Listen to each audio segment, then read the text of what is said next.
Brazil's far-right former president has been sentenced to 27 years in prison for plotting a military coup to stay in power after he lost the election. 70-year-old Jair Bolsonaro, a retired military officer who served as the president of Brazil from 2019 to 2023, had openly praised the country's military dictatorship and opposed same-sex marriage and abortion. During his term, he loosened gun laws and rolled back protections for indigenous groups and accelerated the deforestation of the Amazon rainforest. Bolsonaro, sometimes called the Brazilian Trump, also dismantled many cultural, scientific, and educational government programs. During the COVID-19 pandemic, he downplayed the virus and opposed quarantine measures, leading to the death of almost 700,000 people. In October 2022, Brazilians voted out Bolsonaro and re-elected leftist former president Luiz Inácio Lula da Silva, also known as Lula, who ran the country from 2003 to 2011. In the lead-up to the election, Bolsonaro consistently questions Brazil's electronic ballot counting system, suggesting it could be unreliable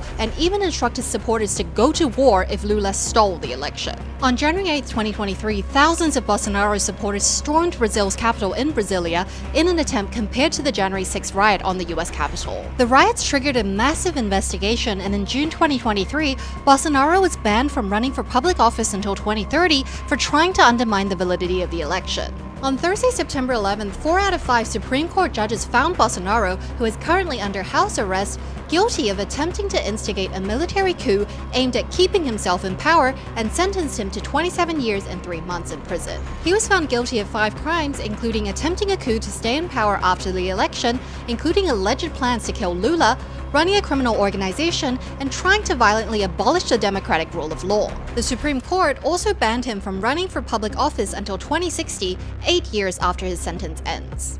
7 former officials under Bolsonaro were also sentenced as co-conspirators in the attempted coup. This is the first time in Brazil's history that a former president has been convicted for attempting to overthrow democracy. Bolsonaro's lawyers have said that they will appeal, but experts say they think it's unlikely to be accepted, according to AP.